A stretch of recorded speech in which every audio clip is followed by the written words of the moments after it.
Sir अंतिम सवाल मैं आपसे ये लेना चाहूँगा, चूँकि जैसा कि हर जगह ट्रोल किया जा रहा है सोशल मीडिया के माध्यम से हो या यूँ चर्चाएं हैं, अफवाहें फैलाई या जो भी हो, आपके खिलाफ बयानबाजी हो रहा है। क्या कि बोगो सिंह राजनीति से संन्यास ले लेंगे? इस पर सर क्या कहना चाहिए? आपका भविष्य राजनीति में कहाँ देखते हैं?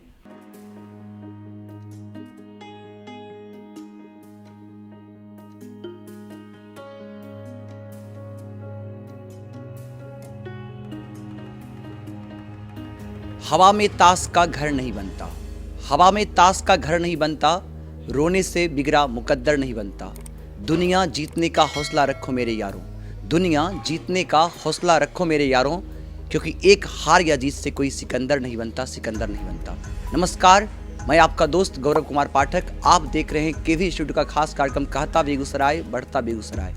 आज हमारे साथ हैं इस बार 2020 बिहार विधानसभा में मटिहानी विधानसभा से उप विजेता रहे, या यूँ कहें यहाँ के पूर्व विधायक नरेंद्र बोगो सिंह जी। आइए इनसे मिलते हैं और जानते हैं इस चुनावी परिणाम पर क्या इनकी प्रतिक्रिया है। सर्वप्रथम सर केवी स्टूडियो की ओर से मैं गौरव आपका अभिनंदन करता हूँ, स्वागत करता हूँ। और सर जानना चाहूँगा इस बार आपका भी स्वागत है केसावे के इस पावन पुण्यमिट्टी पर। बहुत बहुत दिल की गहराई से आपका स्वागत है। सर मैं अभी भी देख रहा हूँ कि जो जोश, जो जुनून, जो साहस, हिम्मत, आत्मविश्वास आपके चेहरे पे पहले भी झलकता था। मैंने पहले भी आपका इंटरव्यू लिया और आज भी आपके सामने हूँ, उसमें कहीं कोई कमी नहीं आई है। सर मैं ये यहाँ से जानना चाहूँगा, इस बार जो चुनाव परिणाम आए इस पर आप क्या प्रतिक्रिया देना चाहेंगे? दो तीन सवाल आपने दागा है। चेहरा पर शिकन की चर्चा किया है, उदासी की चर्चा किया है। तो पहले आप जान लीजिए, मैं माँ दुर्गा का बेटा हूँ। सिंह माँ की मिट्टी को मैं दिल से प्रणाम करता हूँ। माँ की मिट्टी है। माँ ने मुझे काफ़ी प्यार आशीर्वाद दिया है। केसावे धरती का पिता की मिट्टी का पुत्र हूँ। और मटिहानी विधानसभा सहित बेगूसराय जिला के लोगों ने बहुत उम्मीद, प्यार, आशा से इस बेटे के जीवन में संस्कार दिया है, आशीर्वाद दिया है। और हमारे जीवन में जो भी कमियां थी उस कमियां को मटिहानी विधानसभा के अभिभावकों ने दूर कर प्रकाश भरने का कार्य किया है। और मुझे ये आदेश दे रखा है, जो इस शरीर में जब तक सांस तब तक बुलंद खुशनुमा मिजाज, हंसते रहो, दुनिया को हंसाते रहो। यही मेरा स्टाइल है, यही मेरे जीने के दैनिक जागरण रूटीन है। इसी में जीऊँगा, चलूँगा, दौड़ता रहूँगा। सर मैं बात कर रहा था, जो चुनाव परिणाम आए बिहार विधानसभा का संपूर्ण जिला राज्य की मैं बात भी करूंगा। मैं बेगूसराय ज़िले की बात कर रहा हूं। जो 7 विधानसभा सीट थे उसमें से जो जदयू से आप किसी पार्टी को, आपको किसी पार्टी में बांध कर नहीं रखा जा सकता, ना ही किसी जाति से बांध कर रखा जा सकता, क्योंकि जनता के बीच हमेशा आप बने रहे हैं। आप निर्दलीय भी विधायक बने, लेकिन आपको नहीं लगता कि एक सत्ताधारी दल से एनडीए के समर्थित उम्मीदवार होने के बावजूद इस बार आप यहां से चुनाव नहीं जीत पाए? इसकी कौन सी सबसे बड़ी वजह रही? देखिए, मैं कोई पार्टी नहीं हूं। मेरे खून में पार्टी नहीं है, धर्म नहीं है, जाति नहीं है, क्षेत्रवाद नहीं है। मेरे खून में संपूर्ण रूप से भारतीय संस्कार है, भारतीय संस्कृति है। सनातन धर्म का बेटा हूं। मेरा प्रयास है जो मैं ईमानदारी से एक इंसान बन के, भारत माता का लाल बन के इस धरती पर जीऊँ। जहाँ तक रहे विजेता उपविजेता की सवाल, बेगूसराय जिला में एनडीए की हार हुई है। एनडीए की हार हुई, कोई प्रत्याशी नहीं हारे, कोई पार्टी नहीं हारी। मैं अपने जीवन में नीतीश कुमार जैसा मुख्यमंत्री नहीं देखा। मैं नीतीश जी को एक आदर्श पुरुष मानता हूं। और जब तक सांस रहेगा और जब तक वो राजनीति में रहेंगे, मैं नीतीश जी को अपना आदर्श पुरुष मानता हूं। जो नीतीश जी ने झोपड़ी से लेके महल तक दीप जलाने का कार्य किया। और मैं घनघोर विरोधी हूं वंशवाद का। मैं किसी कीमत पर लालू और रामविलास को पसंद नहीं करता। कोई ये साबित नहीं कर सकते जो नीतीश कुमार अपने परिवार से, अपने रिलेशनशिप से किसी परिवार के मेंबर को विधानसभा या लोकसभा भेजने का कार्य किया। मैं दूसरा एक आदर्श पुरुष, राष्ट्रवाद के नेता मोदी जी का सम्मान करता हूँ, जो 15 साल वो भी गुजरात के मुख्यमंत्री रहे और 6.5 पौने 7 साल से इस देश के प्रधानमंत्री हैं। वो भी चाहते तो अपने परिवार के किसी मेंबर को लोकसभा, विधानसभा भेज सकते थे, लेकिन उन्होंने राष्ट्रवाद का परिचय दिया। लेकिन ये दो महान शक्ति से मैं आग्रह जरूर करूंगा, यदि आपको परिवार मजबूत करना है, समाज मजबूत करना है, राष्ट्र मजबूत करना है, तो इस तरह के जो क्षत्रप हैं, जो अपना चरित्र डेग डेग, इंच इंच पर बेचते हैं अपने परिवार के लिए, ऐसे क्षत्रप से इस राष्ट्र को बचा लीजिए। ये मैं आग्रह जरूर करूंगा, निवेदन जरूर करूंगा। और मूल रूप से उपविजेता जो भी बेगूसराय जिले में जदयू के 4 हुए, भाजपा से 1 हुए हैं। बहुत दुखद है, चूंकि विकास एक तरफ और विनाश महागठबंधन की तरफ। भाईवाद, व्यक्तिवाद, पत्नीवाद, बेटावाद एक तरफ, समाजवाद नीतीश जी और मोदी जी के नेतृत्व में। कहीं न कहीं मतदाताओं से भूल हो गई, मतदाता समझ नहीं पाए और भूल शीर्ष नेतृत्व से भी हुआ। और मूल रूप से भारतीय जनता पार्टी नेतृत्व को ये निर्णय लेना चाहिए था उसी दिन, जिस दिन चिराग कह रहा था जो मैं जदयू के अगेंस्ट उम्मीदवार देने जा रहा हूं। उसी दिन भारतीय जनता पार्टी के शीर्ष नेतृत्व को ये निर्णय ले लेना चाहिए था जो चिराग एनडीए को चुनौती देने जा रहा है, नॉट जदयू। उसी दिन उसको एनडीए से यदि आउट कर देते तो आज एनडीए विशाल बहुमत से बिहार में सरकार बनाती। आज जोड़ तोड़ करने में इतनी परेशानी एनडीए को हो रही है, जो एनडीए के नेता समझ रहे होंगे भाई, इसलिए बेगूसराय का विकास नहीं हारा। हारते हारते भी एनडीए की सरकार बन गई और फिर बिहार नीतीश जी के नेतृत्व में, मोदी जी के नेतृत्व में, हमें विश्वास है जो विकसित राज्य के सपने को पूरा अवश्य करेगा। जी सर, बहुत बहुत धन्यवाद सर। सर, आपने नीतीश कुमार के 15 साल के शासन को देखा है। 3 बार, एक बार निर्दलीय भी विधायक रहे आप, और उसके बाद आपने दूसरा टर्म पूरा किया, तीसरा टर्म पूरा किया।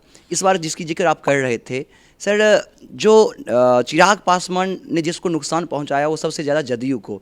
बहुत सारी जगहों पर जदयू के जो प्रत्याशी थे बहुत ही मामूली अंतर से हार गए, सिर्फ इसलिए क्योंकि लोजपा ने उसके विरुद्ध अपने प्रत्याशी खड़े किए थे। आपको नहीं लगता, ऐसा सुनने में आ रहा है कि कहीं ना कहीं भाजपा ऐसा चाह रही थी या भाजपा के मन में कुछ था नीतीश के प्रति? देखिए, ये तो शीर्ष नेतृत्व, हमारे पार्टी के शीर्ष नेतृत्व इस पर चिंतन मनन करते होंगे, करेंगे ही। लेकिन ये बात तो सत्य है, जो एलजेपी के कारण आज एनडीए की खटिया खड़ी हो गई। NDA is equal to JDU, NDA is equal to BJP, HAM VIP. यदि दिल मिले न मिले हाथ मिलाते चलो, ये यदि सोच किसी दल के शीर्ष नेतृत्व को है तो ये बिहार के लिए दुर्भाग्य है, उस दल के नेतृत्व के लिए दुर्भाग्य है। समय सबको जवाब देने का कार्य करते हैं। सर, एनडीए की बात आप कर रहे हैं, तो जो चिराग पासवान जी यानी लोजपा यहाँ बिहार में एनडीए के साथ नहीं थी, वही केंद्र में उसके साथ है। आपको नहीं लगता कि ये दोहरा चरित्र है कहीं ना कहीं? 100% इस बात से हम सहमत हैं। एनडीए को बैठ के विचार करना चाहिए। यदि आप राष्ट्रवाद की बात करते हैं, विकासवाद की बात करते हैं, परिवारवाद की बात करते हैं, समाजवाद की बात करते हैं, समतामूलक समाज की स्थापना की बात करते हैं, तो इस पर गंभीरता से विचार करने की आवश्यकता है। डू एंड डाई होना चाहिए। एलजेपी से कोई समझौता नहीं होना चाहिए। बाबू, आपको पता होगा, दुनिया ने अटल जी के सामने सर झुकाया था, और अटल जी जिस समय परमाणु परीक्षण करने के लिए निकले थे, अमेरिका ने भारत पर आर्थिक प्रतिबंध लगाया था, और भारत के बच्चे, बूढ़े, जवान, माँ बहना ने अटल जी को देश दुनिया से मैसेज दिया था, अटल जी चिंता करने की आवश्यकता नहीं है, एक शाम खाना खाएंगे और राष्ट्र को मजबूत करेंगे। और अटल जी ने अमेरिका जैसे दादा को भी चुनौती स्वीकार किया और देश को विकास के पथ पर बढ़ाते रहे। उस अटल जी के साथ ये चिराग का पापा, जो आज दुनिया में नहीं रहे, उन्होंने एक वोट से इस लोकतंत्र को कलंकित किया था और भारत की जनता पर मध्यावधि चुनाव थोपने का कार्य किया था। इतना ही नहीं, लोग भूल जाते हैं इतिहास को। इतिहास लिखे जाते हैं पढ़ने के लिए, और इतिहास को हमेशा पढ़ते रहना चाहिए। जो मेरा देश, मेरा समाज, मेरा राज्य किस दिशा और दशा में रहा है, किस दिशा और दशा में जा रहा है, यही रामविलास पासवान, आपको याद नहीं है, आप तीन बार बोलते हैं। मटिहानी की जनता ने बोगो को 4 बार आशीर्वाद दिया है। 2005 का प्रथम चुनाव फरवरी में हुए थे, और सत्ता की चाबी यही रामविलास जी लेके घूम रहे थे और कह रहे थे, मुझको मलाईदार और मेरे मन लायक काम नहीं होगा तो सत्ता की चाबी हम गंगा में फेंक देंगे। और बिहार में राष्ट्रपति शासन लागू हो गए, और आपको पता है जो 6 महीना के बाद पुनः बिहार की जनता को दोबारा चुनाव के मैदान में जाना पड़ा।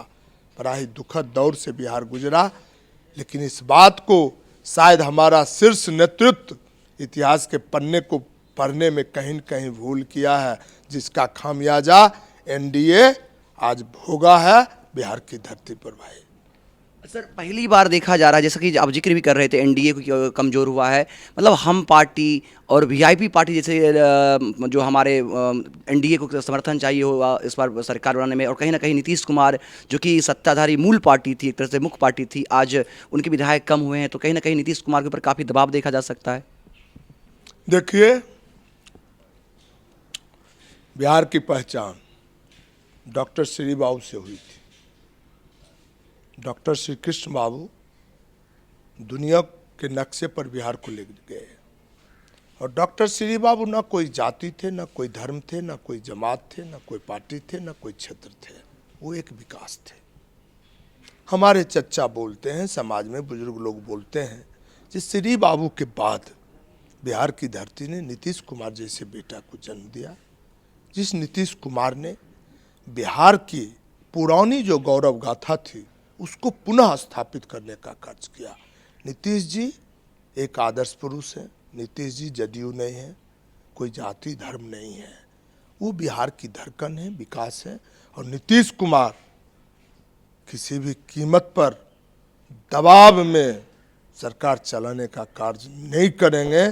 जिस समय उनको उमस महसूस होगा ना, नीतीश जी जनता की अदालत में आएंगे और जनता के सामने अपनी बात को रखेंगे, लेकिन दबाव में नीतीश कुमार अपने दामन पर दाग लेने का कार्य नहीं करेंगे, ऐसा मुझे विश्वास है। भाई सर, पहली बार 2 उप मुख्यमंत्री बने हैं, और ऐसा भी सुनने में आ रहा है कि कहीं ना कहीं ये एनडीए की जो समर्थित सरकार बन रही है, क्या 5 साल पूरा कर पाएगी? इस पर भी कई सवाल उठते जा रहे हैं। देखिए, 5 साल पूरा करेगी कि नहीं करेगी ये तो हम भविष्यवक्ता नहीं हैं, ये तो कोई धर्मशास्त्र ही बताएंगे। लेकिन एनडीए मजबूर है, और लोग नहीं बोलेंगे, लेकिन मैं सत्य बोलता हूँ, गौ के खून बराबर। कोई लटर पटर बात नहीं, कोई मिक्सिंग बात नहीं, जो हमको दिखाई पड़ता है मजबूरी 2 डिप्टी सीएम। आखिर 15 साल 2 डिप्टी सीएम क्यों नहीं? आज मजबूरी परिस्थिति पैदा कर लिए एनडीए के लोगों ने, जिस कारण 2 डिप्टी सीएम की आवश्यकता पड़ गई। आज एनडीए 250 सीट जीत के आती यदि एलजेपी को आउट कर दिए होते तो। आज मजबूर हैं एनडीए के लोग सरकार चलाने के लिए, मजबूरी में ये सारा खेल हो रहा है। अब सरकार कितना दिन चलेगी नहीं चलेगी इस पर मैं कोई कमेंट नहीं करूंगा, लेकिन मैं इतना ज़रूर जानता हूं, डिप्टी सीएम बना के कोई झुंझुना दे देना इससे कोई बिहार को नुकसान नहीं होने जा रहा है, लेकिन सत्य यही है, जो सरकार चलाने के लिए बहुत पापड़ बेलने पड़ेंगे 5 साल, ये आप देखते रहिए। सर, जब मैं चुनाव से पहले जनता से जाकर फीडबैक ले रहा था, जनता की प्रतिक्रिया ले रहा था, तो किसी ने या जो भी थे, किसी ने आपके विकास पे सवाल नहीं उठाए, लेकिन आपके एक विवादित बयान को लेकर आपके खिलाफ उसको हथियार बनाया और उसको जो भी आपके विरोधी थे उसको इसमें भुनाने में सफल रहे। क्या कहना चाहेंगे उस विवादित बयान को लेकर, जो सफल रहे आपके खिलाफ एक लामबंद करने में? आपकी जो प्रतिक्रिया, मतलब यूँ कही कि आपका जो कैरेक्टर था उसके एक विपरीत चरित्र सामने लाने में। देखिए, आपसे ये हमारी सेकंड इंटरव्यू है ना। सबसे पहले जानिए, जो मेरे जीवन में कभी अहंकार नहीं आया, और ना जब तक सांस रहेगा मेरे जीवन में अहंकार आएगा, क्योंकि मेरा कुछ नहीं है। माँ ने मुझे एहसास करा दिया है कि बेटा, सोयरी हुआ है तो सारा होगा, और जिस पर्सन को सारा का ज्ञान हो जाएगा उसके जीवन में कभी अहंकार नहीं आएगा। जो जीना चाहता है, जिसको ये उम्मीद है कि हमारा सारा नए होगा, उसके जीवन में अहंकार आता है। मैं तो एकदम मटियानी जनता और बेगूसराय जनता का एक पवित्र बेटा हूं, और मेरे चाल ढाल से लोग समझते हैं। मैंने कहा और आज भी कहता हूं, मैंने कहा था, जो मटिहानी विधानसभा हिमालय रूपी कठोर शालीन मृदुभाषी विधानसभा है, इस विधानसभा में विनाश की गाड़ी नहीं चलेगी, विकास की गाड़ी चलेगी।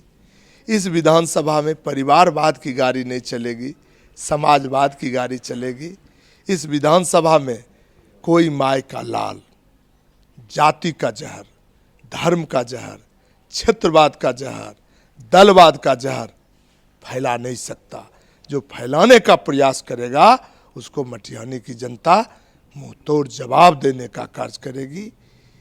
यही बात मैंने बोला था। कहीं ना कहीं इसी बात को सर दूसरे रूप में पेश किया गया। No no no no no, देखिए, कानक मोन भेल आँख में गरल खुट्टी, जो बात है ये सब कोई बात नहीं है। मैं मटिहानी का बेटा हूँ, और मजदूर जब काम करता है किसी मालिक के खेत में, और मालिक से वो सीना तान के मजदूरी मांगता है, और उसको मजदूरी मांगने का हक है, जो मालिक हमको मजदूरी दीजिए, और मजदूरी नहीं दीजिएगा तो रात में चूल्हे नहीं जलेंगे, तो बच्चे भूखे रह जाएंगे। ये सब र्यूमर विपक्ष के द्वारा विभिन्न प्रकार के र्यूमर उड़ाए गए। हमारे कार्यकर्ता, हमारे मतदाता उस बात को समझ नहीं पाए, जिस कारण आपके जबान से उपविजेता टीम घोषित की गई है। इसके लिए नो टेंशन, कभी जीवन में टेंशन नहीं। सर, जीत हार तो चलती ही रहती है, और मैंने देखा है कि जनता के बीच आप हमेशा खड़े रहते हैं, और आप को किसी पद की आवश्यकता नहीं है, किसी पार्टी की आवश्यकता नहीं है, क्योंकि जनता के सेवक, आपने खुद को कहा है कि हम जनता का बेटा हैं। सर, एक विधायक के रूप में, एक प्रतिनिधि के रूप में, जो जिस तरह से जनता को आप सुलभ रहे, जनता के साथ खड़े रहे, क्या अब भी आप उसी तरह से आगे भी रहेंगे? देखिए, मेरे पास 2 हथियार इस प्रकृति से मिला। एक हथियार मिला व्यक्ति के रूप में, मानवीय संवेदना के रूप में। उस सवाल पर तो मैं शुरू से कह दिया हूँ, जब तक सांस रहेंगे आपके आंसू को पोंछने का सार्थक प्रयास करता रहूँगा। आपके खुशियों में आपके साथ मिठाई खाता नजर आऊँगा। अब दूसरा एक हथियार मटिहानी विधानसभा के मतदाताओं ने एक जनप्रतिनिधि के रूप में दिया था।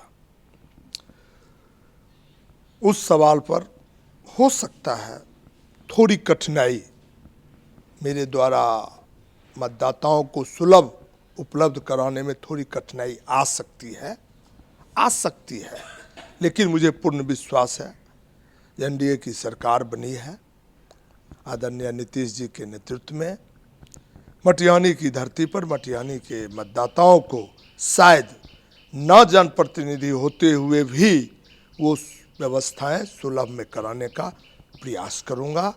हमारे मतदाता को किसी एंगल से उदास होने की आवश्यकता महसूस नहीं होगी। सर जो भी यहाँ से चुन के गए हैं जनप्रतिनिधि, क्या लगता है जितना ज़मीनी जुड़ाव आपका जनता से रहा है क्या उनका होगा? क्या वो जनसेवक के रूप में अपने आप को प्रेजेंट कर पाएंगे?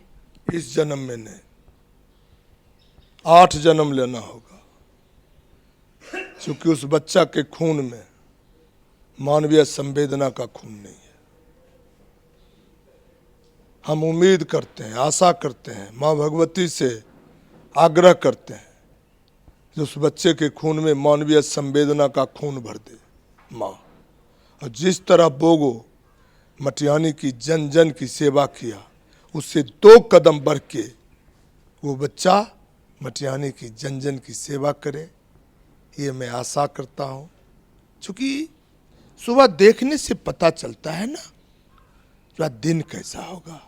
आपको पता है 4 दिन पहले मीनापुर भरपूर उनको आशीर्वाद दिया, गाड़ी से बच्चे एक्सीडेंट कर गए, ऑन स्पॉट एक बच्चा मर गया, 2 बच्चा सृष्टि जीवन में भर्ती है, वो बच्चा नहीं गया। वो बच्चा बोलता है जब हम जनता दरबार थोड़े लगाएंगे, वो बच्चा बोलता है जब हमको बोगो बाबू इतने फुर्सत थोड़े है जब हम क्षेत्र घूमेंगे। वो बच्चा बोलता है, नहीं गया। दर्जनों लोग मरे हैं, रात भी 4 मृतक परिवार से बोगो मिल के आया। बागडोम में 3 व्यक्ति मर गए। मैदारपुर में 40 साल का नौजवान का किडनी फेल कर गया, मर गया, यही बेटा मिल के आया। ये संवेदना उस बच्चे में नहीं है। हम तो चाहते हैं जो हमसे बेहतर जनता की सेवा करे, डे बाय डे उनको मैं माला पहनाता नजर आऊंगा। लेकिन वो आए गए, हवाई आए, उनको पता है वो कैसे चुनाव जीते हैं। जनता के आशीर्वाद से थोड़े वो विजेता हुए हैं। हमने एक बेहतर समाज का निर्माण किया है। आपको पता नहीं होगा बाबू, मटियानी की धरती पर हजारों माँ और बहना अभी भी विधवा है, उन्हीं के पापा विधवा किए हैं। वो खानदान गाय दान करने वाला खानदान नहीं है, उन्हीं के पापा। 15 साल के पहले का इतिहास आप उल्टा लो बाबू, और बोगो जब से मटियानी की धरती पर पहुंचा है उसका इतिहास और थाना का FIR देख लो। हमने एक बेहतर समाज बनाया। कोई भी क्रिमिनल मारा गया उसके दरवाजा पर बोगो नहीं गया, क्योंकि वो गाय दान नहीं कर रहे थे। जो भी असामाजिक तत्व थे उनको मैंने ठंडा किया, ठंडा करवाया, और वो उनको प्रश्रय दिए। मटियानी विधानसभा में जितना LMG और 47 वाला था, सब मुरठा बांध के उनके लिए वोट मांग रहा था। बेगूसराय जिला का जितना बंडल वाला, टोपी वाला था, जो वर्तमान परिवेश में लाल पानी के बदौलत करोड़पति बना है, वो उनके लिए वोट मांग रहा था। मध्यम वर्ग और निम्न वर्ग की हार हो गई, और टोपी वाले और LMG और 47 वाले की जीत हुई है, जो बड़ा दुखद है। लेकिन जीतने के बाद भी यदि आप अपने संस्कार में, अपने टीम के लोगों के संस्कार में अच्छा और बेहतर परिवार और समाज बनाने का यदि प्रयास करेंगे, तब भी मैं आपका स्वागत करूँगा। जी, आप तो जनसेवक हैं, और आपने तो बहुत अच्छी बात कही कि चाहे कोई भी यहाँ से जीत के गए हो, वो जनता की उम्मीदों पर खरे उतरे, जनता के साथ खरे हो, उनको आपकी बहुत बहुत शुभकामनाएं हैं। सर, इस बार भी बेगूसराय से एक भी कोई मंत्री पद, जो कल मंत्री पद का गठन हो रहा था तो कोई भी मंत्री नहीं बना। हमें काफ़ी विश्वास था, आशा था कि अगर इस बार आप जीतते तो बेगूसराय से एक मंत्री के रूप में एक चेहरा मिलता, लेकिन ऐसा हुआ नहीं। इस पर क्या कहना चाहेंगे? देखिए, उसके पीछे कारण है ना, बेगूसराय की धरती दुनिया को रोशनी दिया राष्ट्रकवि दिनकर के कलम से।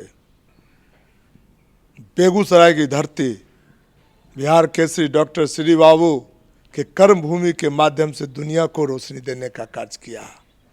बेगूसराय की धरती राजनीतिक क्षेत्र में दधीची को पैदा करने का कार्य किया। आज उनकी आत्मा को चोट लग रही है, वो रो रहे हैं। जो वर्तमान परिवेश में राजनीति करने वाले जो भी हमारे समाज में योद्धा हैं, वो क्षण क्षण मिनट मिनट अपने चरित्र को नीलाम कर रहे हैं। कल कांग्रेस हमारी माँ, आज लोजपा गरी पर। परसों भाजपा हमारी माँ, आज लोजपा गरी पर। तरसों जदयू हमारी माँ, आज लोजपा गरी पर। क्या करेक्टर है, क्या करेक्टर है। बेगूसराय में राजनीति क्षेत्र में करेक्टर निर्माण की आवश्यकता है। जब तक बेगूसराय के लोग इस पर चिंतन नहीं करेंगे, करेक्टर निर्माण नहीं करेंगे, तब तक बिहार सरकार में और भारत सरकार में इनको जगह मिलना बहुत ही मुश्किल काम होगा भाई, बहुत ही मुश्किल काम होगा। करेक्टर तो डेग डेग बिक रहे हैं। अभी भी हम उम्मीद करते हैं आपके विजेता से, फिर वो करेक्टर बेचेंगे। हो सकता है महीना दिन में बेच लें, 2 महीना में बेच लें, उनका भाव लगाया जा रहा है। हो सकता है। सुनने में सर ये भी आ रहा है कि कहीं ना कहीं भाजपा की ओर उनका आकर्षण बढ़ रहा है। ये नहीं मेरे को मालूम, लेकिन उनमें ये ताकत नहीं, ये आत्मबल नहीं जो जिला प्रशासन और बिहार सरकार से नज़र मिला के जनता के सवाल पर वो बहस कर सकें, अपनी बात को रख सकें। इसके लिए उनको फिर एक बार नीलाम होना होगा। और बिहार की राजनीति में नीलामी की मंडी सज गई है। अब उनको जहां से अधिक मिलेगा वहां अपना हो जाएंगे, लेकिन वो लोजपा बन के मटिहानी की सेवा नहीं कर सकते। सर अंतिम सवाल मैं आपसे ये लेना चाहूँगा, चूँकि जैसा कि हर जगह ट्रोल किया जा रहा है सोशल मीडिया के माध्यम से हो, या यूँ चर्चाएं हैं, अफवाहें फैलाई, या जो भी हो, आपके खिलाफ बयानबाजी हो रहा है, क्या कि बोगो सिंह राजनीति से संन्यास ले लेंगे, इस पर सर क्या कहना चाहिए? आपका भविष्य राजनीति में कहाँ देखते हैं? नहीं, वो भी सुन लीजिए, कोई टेंशन नहीं, और जगह हमको जाना है। राजनीति से संन्यास हम लेंगे जिस दिन मटिहानी विधानसभा के हमारे जाबाज कार्यकर्ता, हमारे मतदाता निर्णय ले लेंगे जो बोगो तेरी आवश्यकता नहीं, मैं राजनीति से संन्यास लूँगा। नंबर 1। नंबर 2, जिस दिन मटिहानी विधानसभा के कार्यकर्ता और मतदाता मुझे 20,000, 25,000, 30,000, 50,000 से चुनाव हरा देंगे, मैं मान लूँगा जो मटिहानी जनता को इस बेटे की आवश्यकता नहीं है। ठीक है, और उतना समय हमको भी नहीं है। मेरा वोट बढ़ा है, मेरा वोट बढ़ा है। पिछले चुनाव में 15 में आप जब जाएंगे तो हमको मिला था वोट 90,000, ठीक है ना। उस समय हम महागठबंधन के प्रत्याशी थे और 32,000 वोट मुस्लिम और यादव समाज मटिहानी विधानसभा में पोल करते हैं अप्रॉक्स, ठीक है। उसमें मुश्किल से मुझे 1000 वोट मिले होंगे, मुश्किल से। तो डायरेक्ट 31,000 वोट मेरे गाड़ी से उतर गया, डायरेक्ट महागठबंधन के गाड़ी पर चला गया। तो 31 घट गए तो बचा 59,000 वोट मेरे पास। और मैं एनडीए गठबंधन की राजनीति से प्रत्याशी था। भारतीय जनता पार्टी के 75% कार्यकर्ता लोजपा की गाड़ी पर चढ़ गए, मात्र 25% कार्यकर्ता ईमानदारी से एनडीए धर्म का पालन किए, जिस कारण वोट झोपड़ी में चला गया एनडीए का। और उसके बाद भी मेरे को 61,000 वोट आए, तो आप जोड़ लीजिए मेरा वोट प्रतिशत बढ़ा के घटा। जी जी। इसलिए 22-23 तारीख को कार्यकर्ता, प्रमुख कार्यकर्ता की बैठक होगी, उसमें निर्णय लिया जाएगा।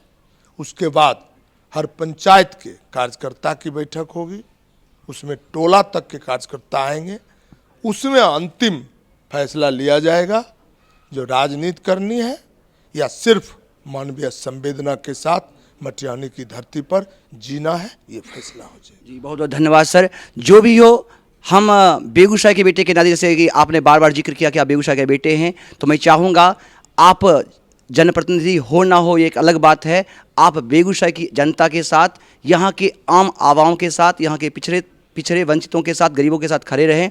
हमारे संपूर्ण केवी स्टूडियो की ओर से आपको बहुत बहुत शुभकामनाएं। और मैं पुनः एक बार चाहूँगा कि आप जनता के सेवक थे, हैं और जनता के सेवक के रूप में बने रहेंगे, यही आशा और विश्वास भी है आपसे सर। सदा सदा रहूंगा जब तक शरीर में सांस है। और बहुत बहुत भाई आपका स्वागत है। बहुत बहुत धन्यवाद। Thank you sir, very much. बहुत बहुत धन्यवाद। अभी आप देख रहे थे कि बोगो सिंह ने बिल्कुल कहा कि मैं हमेशा जनता के साथ था, जनता के साथ हूं और जनता के साथ हमेशा रहूंगा, जनता का बेटा बनकर। कैमरामैन कैब के साथ मैं गौरव कुमार पाठक, केवी स्टूडियो बेगूसराय।